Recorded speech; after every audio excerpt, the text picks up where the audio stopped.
Aujourd'hui, je vous raconte une histoire d'amour. L'amour improbable de Moshe et de Yehudit, mais surtout le fruit de leur amour. Le fruit de leur amour, il a un nom, il s'appelle Jérusalem. Des palaces londoniens au bas-fond de la ville, en calèche à travers toute l'Europe, dans le désert de Jérusalem et ses animaux sauvages. Suivez-moi, accrochez vos ceintures, c'est parti. L'histoire de l'amour de Moshe et Yehudit.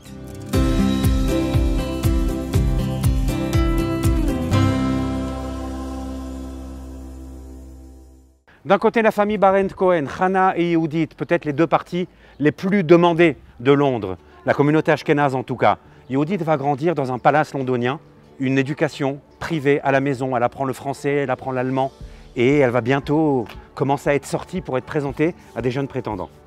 D'un autre côté, la famille Montifiori, Sefaradim, originaire d'Italie, et le jeune Moses Chaim, il est à l'école, qui va quitter très tôt, et il va rentrer bosser dans l'alimentaire avec son oncle. C'est pas un voyou, mais c'est pas non plus, il n'est pas trop sage, quoi.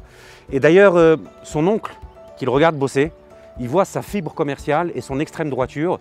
Il va lui acheter un permis pour être un des 12 brokers juifs de la Bourse de Londres. Il faut un permis pour être un juif à la Bourse de Londres, il est un des 12. Retour sur les Barend-Cohen. Hannah, la grande sœur, se marie, et pas avec n'importe qui, avec Nathan Meir Rothschild, la branche londonienne des Rothschild. Et Yehudit ne se marie pas, 21, 22, 23, 25, jusqu'à 28 ans, elle ne se marie pas. Tous les prétendants, ce n'est pas pour elle. Et sûrement une de ses proches comprend que Yehudit est un peu spéciale et qu'elle a besoin de quelqu'un de spécial. C'est comme ça qu'elle va rencontrer le jeune Moshe Montifiori et c'est tout de suite le coup de foudre. Montifiori, séfarade, Barend-Cohen, ashkénaze, mais c'est du jamais vu. It's shocking! Et pourtant, c'est un mariage d'amour.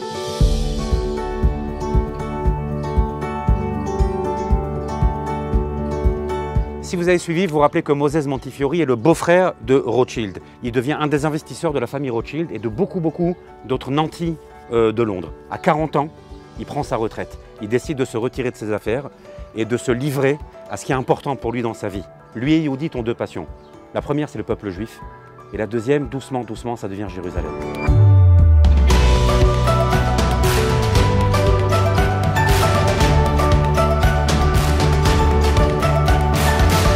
Quelques années plus tôt, en 1827, Moshe arrive en Israël accompagné de Yehudit pour le premier de 7 voyages qu'il va accomplir.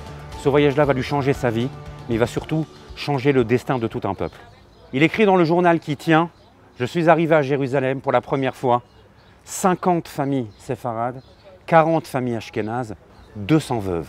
Il y a plus de veuves que de femmes mariées à Jérusalem. » C'est ce que lui, il écrit dans son journal.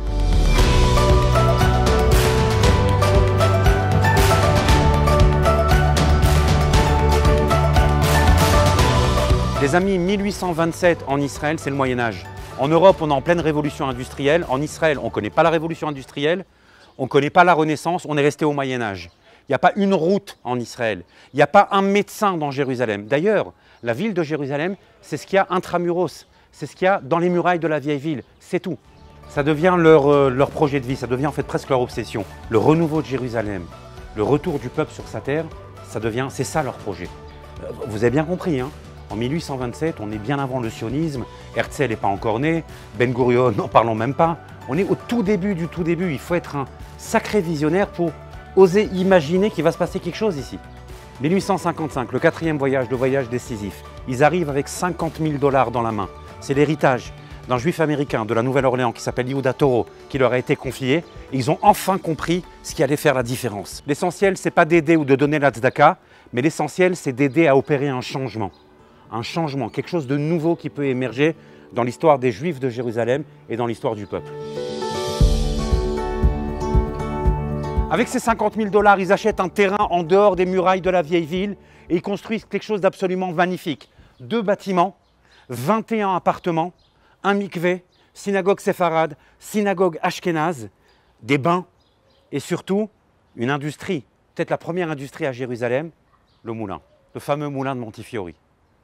C'est un rêve, c'est un pavillon juste à côté de la ville de Jérusalem, en dehors des murailles, pour un loyer modeste, sans la pauvreté, sans les maladies qu'il y a dans la ville de Jérusalem. Et pourtant, le jour J, en 1860, le jour de l'inauguration, il n'y a personne. Psychologiquement, ils ne sont pas capables de sortir des murailles et d'aller habiter en dehors des murailles. Mais tu sais ce qu'il y a entre les murailles et la maison de Montefiore qu'il a construit? C'est le désert de Jérusalem. Il y a des brigands, il y a des animaux sauvages, il y a des lions. Il paraît qu'il y a même des dragons. Vous avez compris? Tout ça, c'est dans leur tête. Tout ça, c'est dans leur tête. C'est la barrière psychologique d'exploser les murailles et de sortir et d'agrandir Jérusalem. Bon, ben, on va baisser le loyer, ça va le faire. Eh ben non, personne. Ils ne sont pas fous. Gratuit, personne. À mon humble avis, c'est Yehudit qui va glisser dans l'oreille de celui qui s'occupe de ça, qui lui dit « Fais courir le bruit, que celui qui vient habiter dans ces 21 appartements de luxe, non seulement c'est gratuit, mais c'est nous qui lui donnons un loyer. » Ça a marché, ça a marché. Alors là, si on reçoit de l'argent, c'est la foule qui débarque.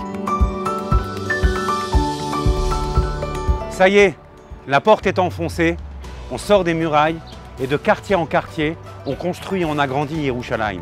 Aujourd'hui, en 2020, la vieille ville de Jérusalem représente moins d'1% de la ville de Jérusalem. Tout ça, ça a commencé avec une belle histoire d'amour de Moses et de Yehudit Montefiore.